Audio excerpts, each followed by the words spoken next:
Bahasa Jawa sebagai bahasa daerah yang digunakan oleh penuturnya mencapai kurang lebih 90 juta orang dengan mayoritas penutur beretnik Jawa.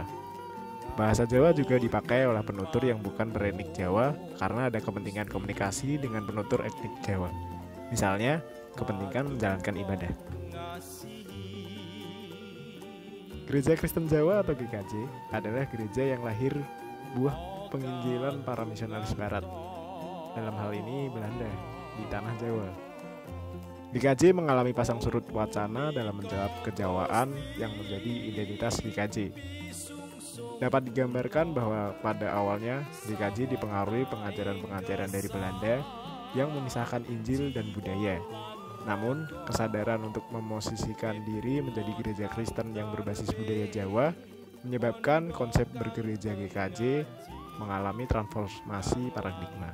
Ya, nama saya Setianto, sebagai pendeta di GKJ Krapyak.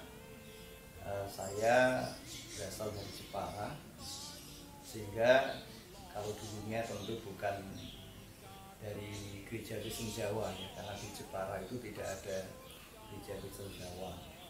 Nah, saya berasal dari gereja Injili di tanah Jawa, jadi sama-sama Jawa, GITJ dan GKJ, namun tradisi gerejawinya berbeda. Kalau GITJ itu beraliran Mennonite, kalau GKJ itu Calvinis. Jadi sama-sama Jawa tetapi berbeda. Nah, di gereja asal saya di ITJ itu menganut baptisan dewasa ya, jadi tidak ada baptisan anak. Kalau masih bayi, anak-anak itu istilahnya diserahkan atau dicaose. Nah, nanti kalau sudah dewasa itu baptis dewasa, dan biasanya ketika baptis itulah ada pemberian nama. Ya, entah itu dari pendeta, entah itu dari keluarga. Nah, ketika saya baptis juga ada nama baptis. Nama baptis saya adalah Timotius, sehingga kadang disebut pendeta Timotius Setianto. Keunikan dari gereja Injili di tanah Jawa dengan GKJ, di mana sekarang saya melayani sejak tahun 98, jadi sudah sekitar 23 tahun. Itu hanya perbedaan baptis saja ya, hanya perbedaan baptis. Dan karena saya dari gereja desa, maka nyaris setiap ibadah itu ya, sejak saya kecil sampai sebelum saya pindah itu semua berbahasa Jawa. Jadi semua berbahasa Jawa, setiap minggu ibadahnya bahasa Jawa, kegiatan-kegiatan memakai bahasa Jawa ya, sehingga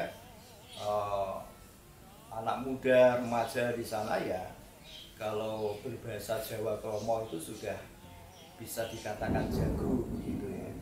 Nah, makanya ketika saya menjadi mahasiswa teologi, kemudian saya praktek khotbah dalam bahasa Jawa, bagi saya sudah tidak ada persoalan gitu ya. Jadi sudah fasih dalam bahasa Jawa gitu. Sehingga ketika pertama kali tahun 98, saya masih ingat itu bulan Maret ya, 98 saya perkenalan di GKJ Krapyak. Saya diminta khotbah dalam bahasa Jawa. Ya, kesan dari jemaat pada waktu itu sepertinya tertarik ya, karena saya masih muda tetapi bahasa Jawanya sudah sangat fasih gitu ya. Sehingga ketika di GKJ itu saya hanya 2 kali khotbah, kemudian saya dilamar. Jadi ada rombongan dari majelis gereja, tim pemanggilan pendeta itu datang ke Jepara. Jadi sistemnya kalau di GKJ itu bukan calon pendeta melamar untuk menjadi pendeta, tetapi pada waktu itu saya dilamar, kemudian diboyong, dibawa ke GKJ Krapyak Semarang. Nah, jadi hampir tidak jauh berbeda di GKJ Krapyak, meskipun berada di kota provinsi, tetapi yang saya rasakan semangat kekeluargaan, semangat kebersamaan, guyupnya itu luar biasa seperti orang di desa. Sehingga antar anggota jemaat ini saling mengenal ya, meskipun rumahnya jauh, berbeda wilayah, tetapi satu dengan yang lain itu mengenal seperti layaknya di desa. Ini yang saya suka di GKJ Krapyak, meskipun di kota provinsi tetapi suasananya kayak di desa. Nah, bahasa Jawanya juga berbeda dengan GKJ di kota Semarang yang lain.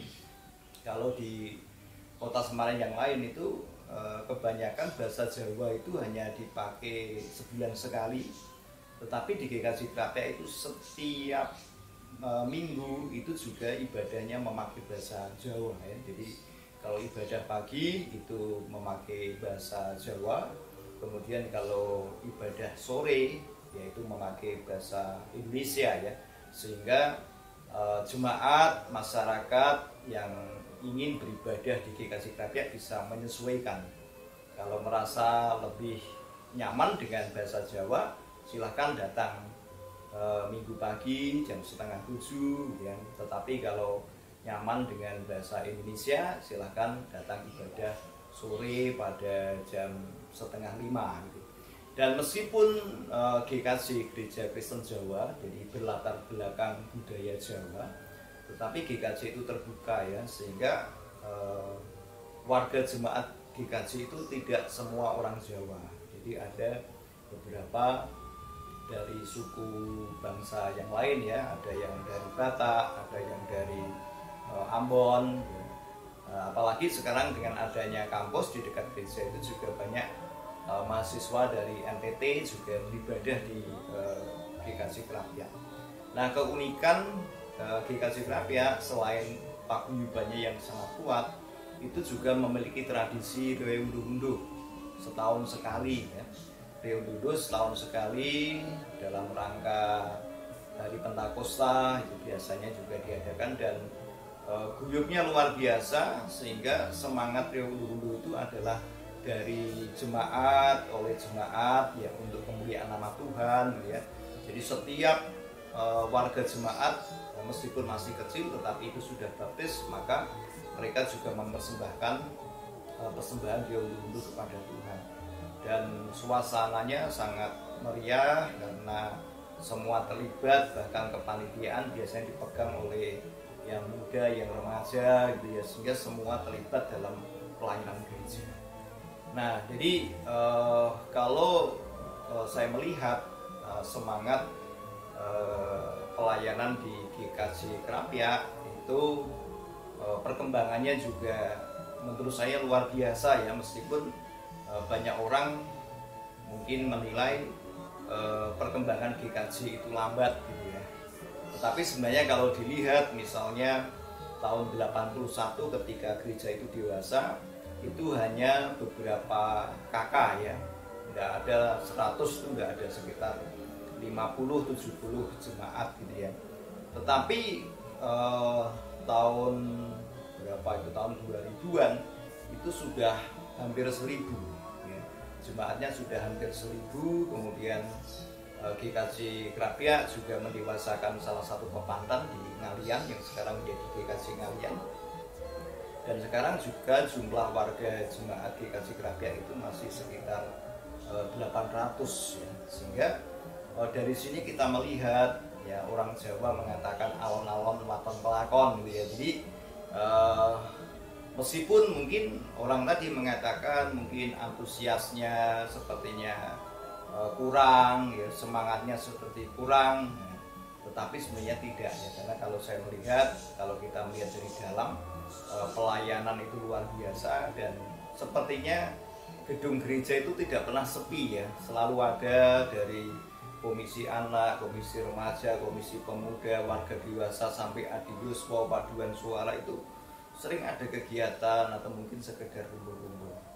Sehingga ketika ada pandemi memang agak terpukul ya, karena biasanya memang semangat kita itu semangat persekutuan berkumpul, tetapi dengan adanya pandemi itu kita tidak boleh berkumpul gitu ya, atau kegiatan kebersamaan itu dibatasi. Tapi ternyata ini juga tidak menyurutkan semangat untuk tetap bersekutu ya, apakah dengan WA grup, apakah dengan Zoom ya.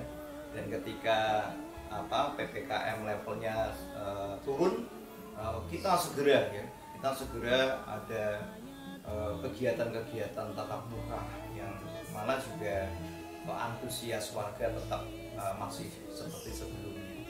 Jadi ini yang ada di GKJ Krapia, sehingga meskipun saat ini ada pandemi tidak terlalu memengaruhi secara signifikan ya untuk kegiatan maupun persembahan yang ada di GKJ Krapia.